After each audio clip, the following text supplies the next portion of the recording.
মুখোমুখি হয়েছি। এখন মায়েরা এখানে উপস্থিত হয়েছেন, আমরা অত্যন্ত সংক্ষিপ্তভাবে কয়েকটা কথা বলবো। বিবেচনার দায়িত্ব আপনাদের।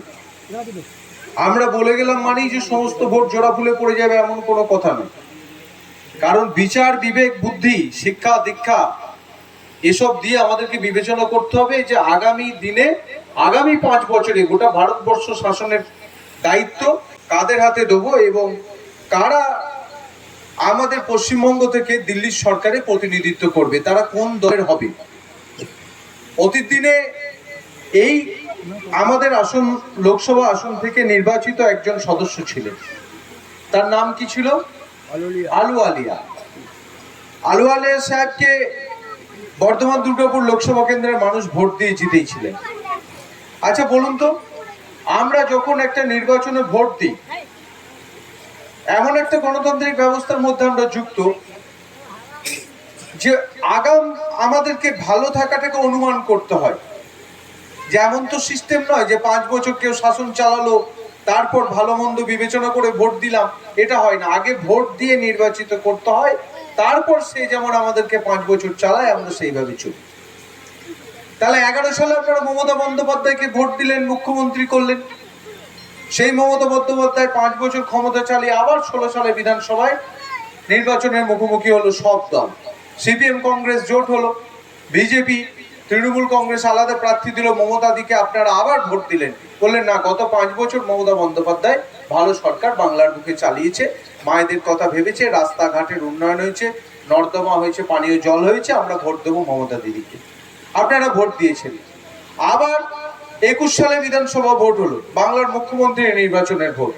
সেই ভোটে আবার বিজেপি বিভিন্ন রকম ভাবে অপপ্রচার করলো, কুৎসা করলো, বাংলার মাটির, বাংলা সংস্কৃতির বিরোধিতা করলো, বাংলার মায়েদের অপমান করলো। এই সমস্ত করার পর বাংলার মানুষ আবার কিন্তু মমতা বন্দ্যোপাধ্যায়কে ভোট দিলেন। এই ভোট আমাদের কাছে কেন্দ্রীয় সরকার নির্বাচনের ভোট। অর্থাৎ আপনারা যে ভোটটা এবার দেবেন, আপনারা সকলেই জানেন এই ভোটের মাধ্যমে ঠিক হবে আগামী 5 বছর দিল্লির সরকারে কে বসে থাকবে। তাহলে মমতা দিদিকে যখন আমরা মুখ্যমন্ত্রী করি, আমরা 5 বছরের উন্নয়নের খতিয়ানটার হিসাব তৃণমূল নেতাদের কাছ থেকে নিই, বা আমরা যারা তৃণমূল কর্মী আপনাদের দরজায় দরজায় গিয়ে আমরা বলি যে আমরা লক্ষ্মী ভান্ডার করেছি, আমরা কন্যাশ্রী করেছি, আমরা রূপশ্রী করতে পেরেছি। মুখ্যমন্ত্রী আমাদের মতো পরিবারের জন্য প্রায় সমস্ত রকমের প্রকল্প, এই দাবি কিন্তু আপনারা কেউ জানাননি। আমাদের কারোর মাথায় ছিল না যে বাংলার মাটিতে মায়েদের ইজ্জত, মায়েদের আর্থিক স্বনির্ভরতা দিতে গেলে লক্ষ্মী ভান্ডার বলে একটা প্রকল্প হতে পারে, যেখানে 1000 টাকা করে অনুদান পাওয়া যেতে পারে। এপ্রিল মাস থেকে 1000 টাকা হয়েছে তো, অ্যাকাউন্টে ঢুকছে তো, হ্যাঁ কি না? আওয়াজ দিয়ে বলুন। এটা তো আপনারা কেউ মুখ্যমন্ত্রীকে বলেননি যে একটা লক্ষ্মী ভান্ডার করা হোক, বরং আপনারা শুনে অনেকেই অবাক হয়ে গিয়েছিলেন যে এরকম কোন প্রকল্প হতে পারে। আমাদের বাড়িতে কন্যা সন্তান জন্মালে আমরা অনেক পরিবার ছিলাম যে আমরা বলতাম যে কন্যাদায়গ্রস্ত পিতা, মেয়েটার একে ওদের সংসার চলে না, কিভাবে খেতে দেবে, পড়তে দেবে, আবার এই মেয়েটা মাথার উপর বড় হচ্ছে, এর বিয়ে থা দেওয়া সংসার। অর্থাৎ আমাদের সমাজে মেয়েদেরকে সংসারের বোঝা হিসেবে ধরা হতো। মমতা বন্দ্যোপাধ্যায় বললেন না, দিলে শিক্ষা, নিলে যত্ন, মেয়েও হবে কন্যা রত্ন। তাহলে কন্যাকে রত্ন করে তুলতে হবে, তাকে পড়াশোনা করাতে হবে, এবং দুর্বল আর্থিক ভাবে যারা যে সকল পরিবার তাদেরকে বিয়ে দেওয়ার জন্য 25,000 টাকা করে অনুদান দিতে হবে। কন্যাশ্রী শেষে 25,000, রূপশ্রী শেষে মানে রূপশ্রী প্রকল্পে 25,000, মোটমাট 50,000। মেয়ে ছেলে স্কুল যাবে কিসে? সবুজ সাথী সাইকেল, এসব নানাবিধ প্রকল্প। আমরা হিসাব দিচ্ছি না, কারণ এই ভোটটা রাজ্য সরকারের ভোট নয়, এই ভোটটা হচ্ছে কেন্দ্রীয় সরকারের ভোট। তাহলে দিল্লিতে 14 সালে যে সরকার এসছিল সেটা ছিল বিজেপি সরকার। সেই সরকারটা আবার 19 সালে এসেছে দিল্লির বুকে দ্বিতীয়বারের জন্য, সেটাও ছিল বিজেপি সরকার। এবছর কি এমন হলো যে বিজেপির পদ্মফুল রয়েছে, বিজেপির সব নেতা রয়েছে, কিন্তু সরকারটা মোদী সরকার হয়ে গেল? আমরা তো বলছি তৃণমূলের সরকার রাজ্যে চালাচ্ছে। তাহলে ভাবতে হবে, কারণ ওরা বুঝতে পেরেছে যে বাংলার মানুষ তথা ভারতবর্ষের মানুষ ওদের ধোঁকাবাজি ধরে ফেলেছে। সরকার আমি যখন কাউকে ভোট দিই, সে যদি কাজ না করতে পারে আমি পরের বার বদল করে দিতে পারি। আমরা যদি এই 21 সালে মানগোবিন্দ বাবু যখন এমএলএ হয়েছে আপনাদের ভোটে, তখন যদি আবার 26 সালে তৃণমূল কংগ্রেসকে আপনাদের পছন্দ না হয়, আপনারা তো উল্টে দেবেন, উল্টো দিকে ভোট দিয়ে। তাই আমাদেরকে তো খাটাখাটনি করতে হচ্ছে, আপনাদের পঞ্চায়েত সদস্যকে কাজ করতে হচ্ছে, পঞ্চায়েতের প্রধানকে কাজ করতে হয়, পঞ্চায়েত সমিতি সবাইকে কাজ করতে হয়। তারপর আমরা গিয়ে বলি যে মা বা ভাই আমরা তো কাজ করেছি, আমাদেরকে ভোট দিন। আর আপনারা তো দেখতে পান যে আপনাদের পাড়ার রাস্তা, ঢালাই রাস্তা কে করেছে? তৃণমূল পঞ্চায়েত করেছে, তৃণমূল সরকার করেছে। আপনাদের বাড়িতে বাড়িতে পানীয় জল তৃণমূল সরকার করেছে, বাঁধানো নর্দমা, বাঁধানো ঘাট সেও তৃণমূল সরকার করেছে, হসপিটালে বিনামূল্যে ওষুধ সেও তৃণমূল সরকার করেছে। অর্থাৎ আপনারা কিন্তু সবটা জানেন।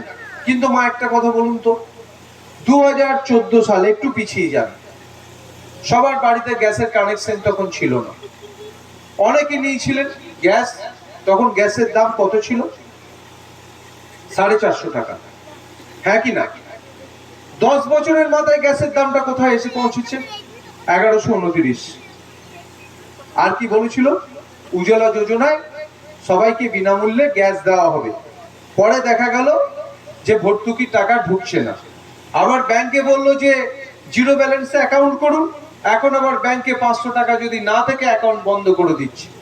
আর সেই টাকাগুলো জমা নিয়ে যারা বড় লোক, যারা শিল্পপতি, আদানি আম্বানির মতো বিভিন্ন বড় বড় শিল্প গোষ্ঠী, যাদের পয়সায় এই বিজেপি দল চলে, তাদেরকে দিচ্ছে গরিবের টাকা শোষণ করে। শুধু সরাসরি নয়, একটু ঘুর পথে টাকাটা নিয়ে চলে যাচ্ছে।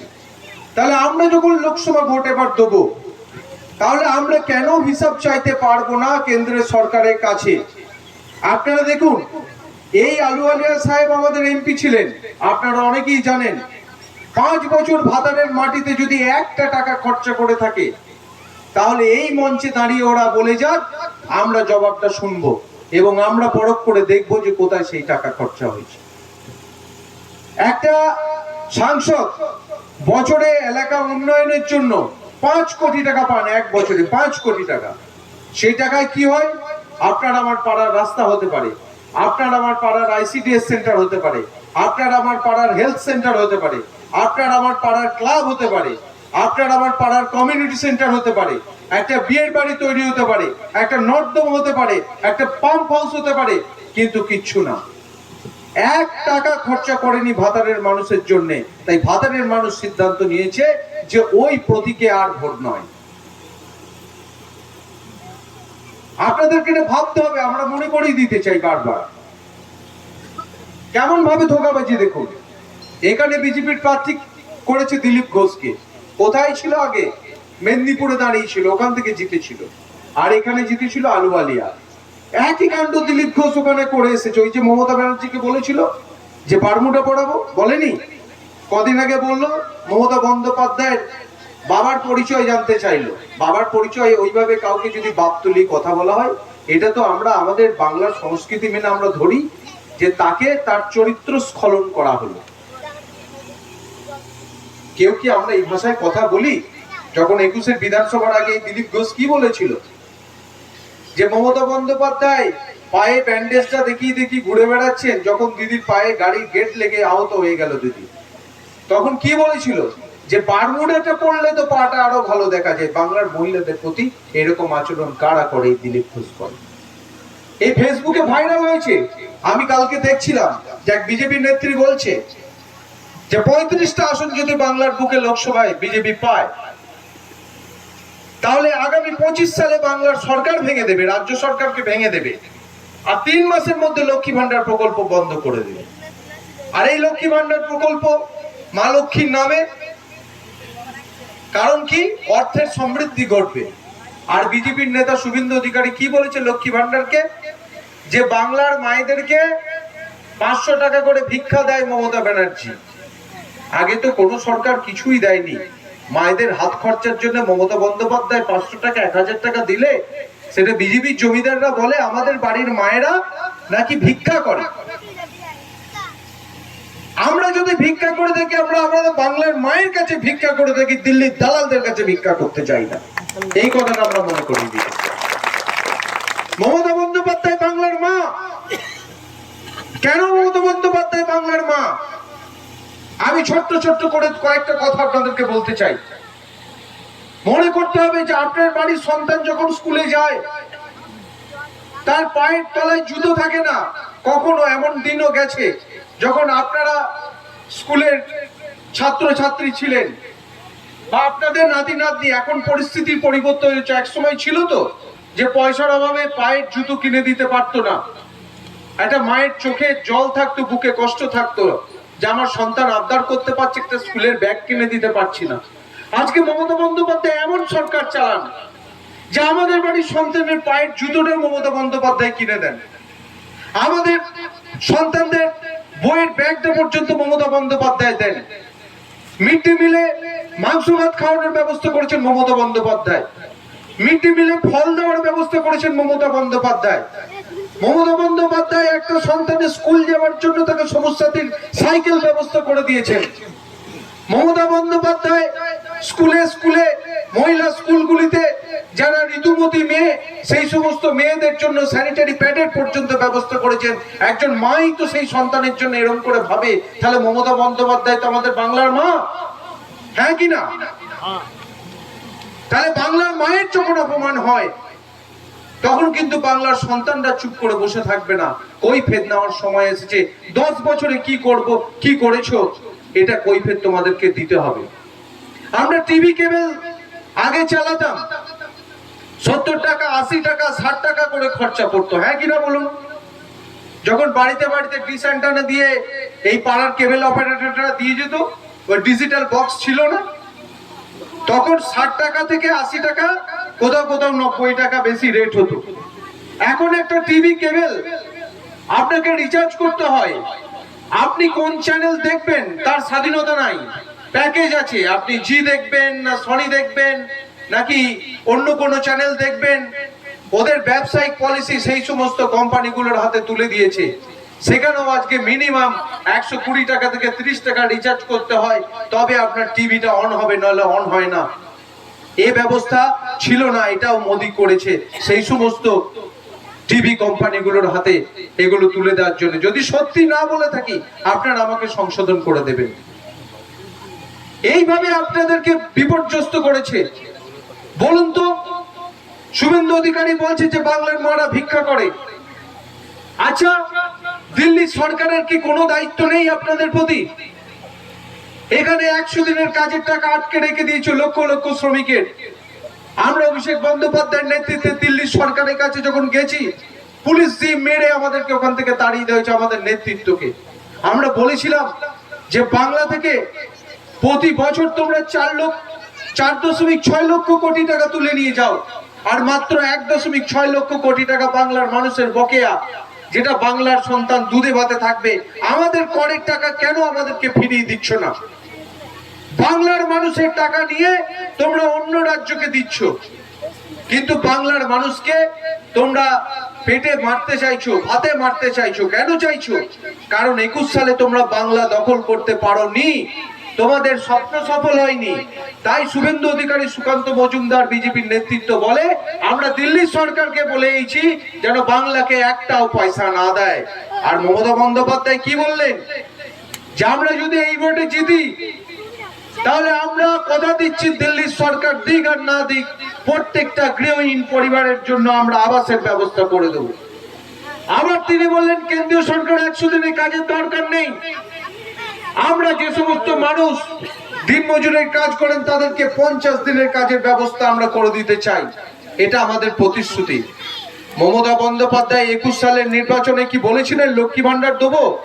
বলেননি, কিন্তু আপনারা বিশ্বাস করে ভোট দিয়েছিলেন যে না, এই বিজেপিকে ভোট দেওয়া যাবে না, আর এই সিপিএম কে ভোট দেওয়া যাবে না। মমতা বন্দ্যোপাধ্যায় আপনাদেরকে উপহার দিয়েছেন।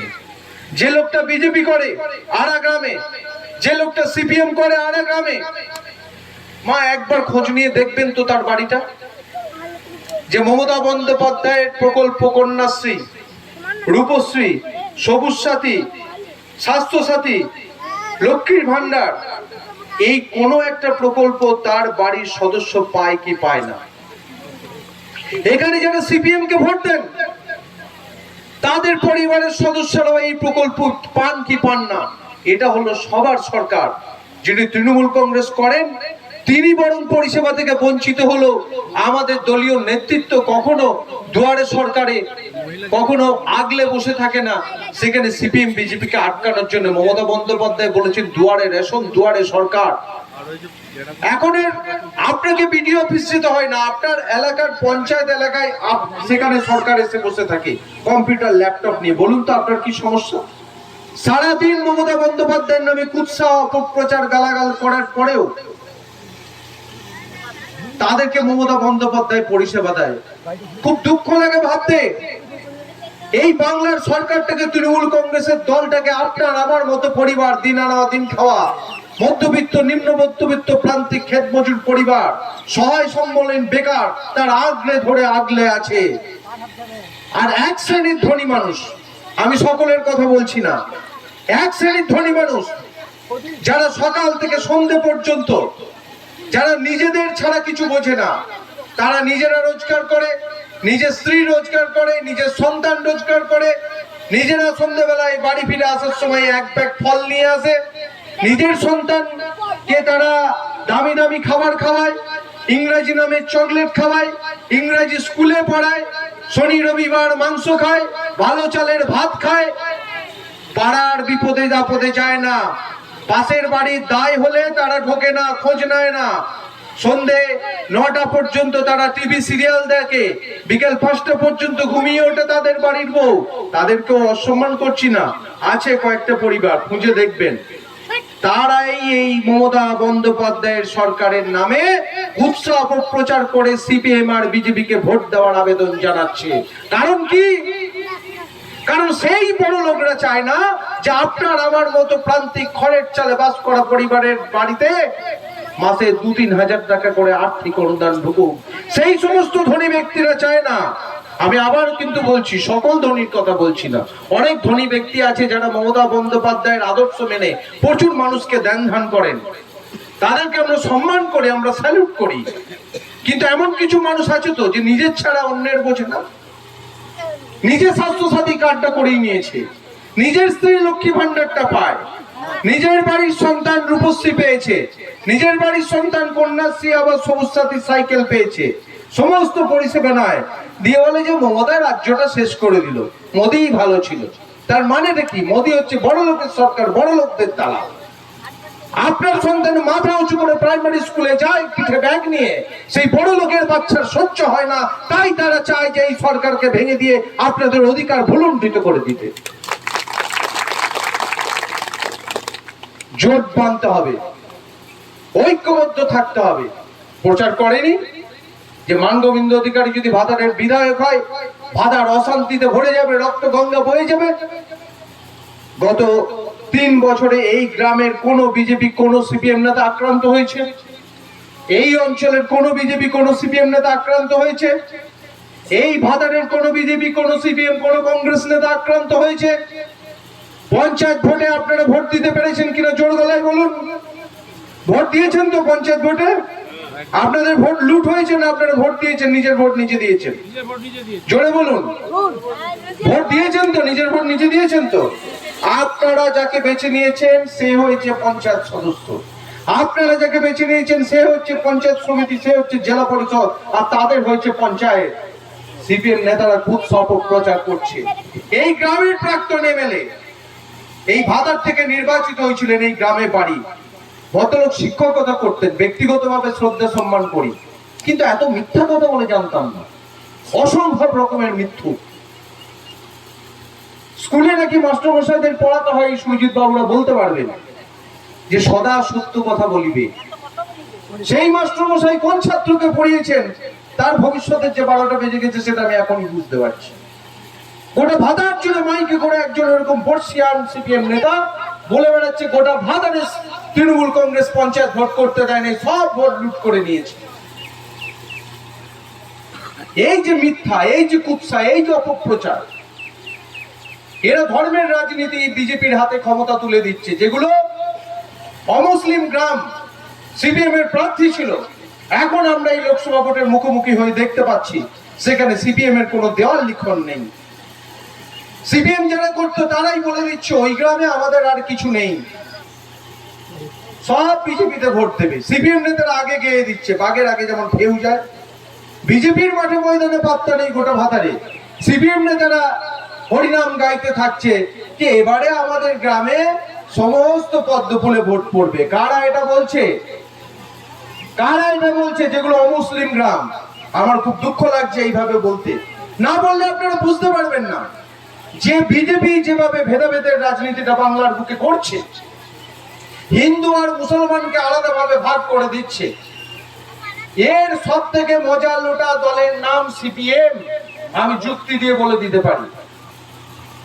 আর যেগুলো তৃণমূল কংগ্রেসের শক্তিশালী ঘাঁটি, সেই সমস্ত বুথে যাচ্ছে সিপিএম এর প্রার্থী প্রচার করতে। সেখানে গিয়ে কুৎসা অপপ্রচার করে বলছে আমাদেরকে ভোট দাও। তোদেরকে ভোটটা দেবে কেন? তোদেরকে ভোট দেওয়া মানে তো ঘুরপথে বিজেপিকে ভোট দেওয়া। কারণ আমাদের সঙ্গে লড়াইটা তো হচ্ছে বিজেপি। একদিন অধীর চৌধুরী কংগ্রেস নেতা, একদিন সিপিএম এর বিমান বসু, একদিন মোহাম্মদ সেলিমকে বলতে শুনেছেন?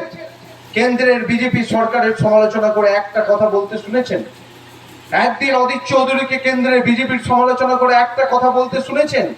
একযোগে বিজেপি, সিপিএম, কংগ্রেস এই সন্ধে হবে, মায়েরা সন্ধে দেখাবে, ওরা জামা প্যান্ট চেঞ্জ করে, গলায় পাউডার লাগিয়ে, নতুন পাঞ্জাবি পায়জামা পরে, গায়ে সেন্ট লাগিয়ে টিভিতে গিয়ে বসে পড়বে। রাত 9টা পর্যন্ত মমতা ব্যানার্জি বাপ বাপান্ত করবে। আমরা বলি যে মমতা বন্দ্যোপাধ্যায় সমালোচনা করতে গেলে সুস্থ থাকতে হবে, স্বাস্থ্যের সাথে কাটটা করেই রাখবে।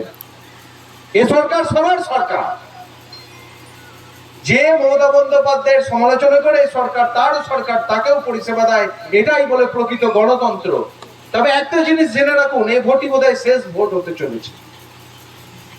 বিজেপির সরকার যদি দিল্লির বুকে আবার আসে, ভারতবর্ষ আর ভোটাধিকার বলে কিছু থাকবে না।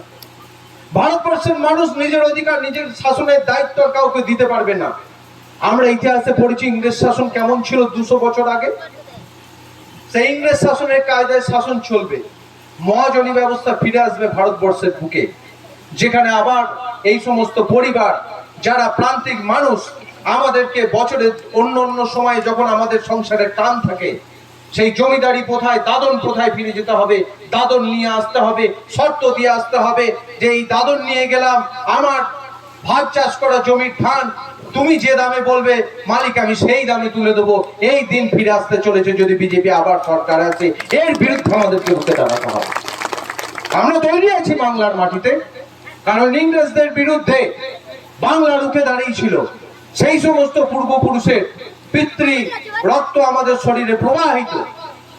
এ বাংলা নেতাজি সুভাষচন্দ্র বোসের বাংলা, এ বাংলা ঈশ্বরচন্দ্র বিদ্যাসাগরের বাংলা, এ বাংলা মাতঙ্গিনী হাজরাদের বাংলা। যে বাংলার মায়েরা একসময় ইংরেজদের বিরুদ্ধে বিদ্রোহ করার জন্য জয়ের তিলক কেটে দিত নিজের সন্তানের কপালে, বলতো যা লড়াই করে বাড়ি ফিরবি, এই ভারতবর্ষকে ইংরেজ শাসন মুক্ত করে আসবি। বাংলার সন্তানকেও সেইভাবে তৈরি থাকতে হবে, এই বিজেপির বিরুদ্ধে লড়াই করার জন্য আত্মবলিদানের প্রস্তুত থাকতে হবে। যাই হোক, আপনারা জোটবদ্ধ থেকে মায়েরা নিজেদের সিদ্ধান্ত নিজেরা নেবেন। ভাতারে আমরা ভালো আছি, আমরা শান্তিতে আছি। মাথার উপর একটা বট গাছের মতো বিধায়ক আছেন, তার নাম মান গোবিন্দ অধিকারী। তার একজন অভিভাবিকা আছেন, তার নাম মমতা বন্দ্যোপাধ্যায়, তিনি আমাদের বাংলার মা। আর একজন সেনাপতি আছেন, তার নাম অভিষেক বন্দ্যোপাধ্যায়। কি দোষ, কি অপরাধ করেছে এই সমস্ত গরিব পরিবারগুলিকে ভালো রাখতে গিয়ে? তাই আমাদেরকেও শপথ নিতে হবে, একটা ভোট অন্য কোথাও নয়। আগামী 13ই মে আসছে দিন, জোড়া ফুলে ভোট দিন। আগামী 13ই মে আসছে দিন, জোড়া ফুলে ভোট দিন। আর স্লোগান কীর্তন হবে, মা বোনেরা বেঁধে জোট, জোড়া ফুলে সব ভোট। কৃষক শ্রমিক বেঁধে জোট, জোড়া ফুলে সব ভোট। ছাত্র যুব বেঁধে জোট, জোড়া ফুলে সব ভোট। শ্রমিক কৃষক বেঁধে জোট, জোড়া ফুলে সব ভোট। সকাল সকাল বেঁধে জোট, জোড়া ফুলে সব ভোট। বিজেপির বিরুদ্ধে বেঁধে জোট, জোড়া ফুলে সব ভোট। সিপিএম এর বিরুদ্ধে বেঁধে জোট, জোড়া ফুলে সব ভোট। উন্নয়নের পক্ষে ভোট, জোড়া ফুলে সব ভোট। জয় হিন্দ, বন্দে মাতরম। তৃণমূল কংগ্রেস জিন্দাবাদ, তৃণমূল যুব কংগ্রেস জিন্দাবাদ, মমতা ব্যানার্জি, অভিষেক ব্যানার্জি জিন্দাবাদ।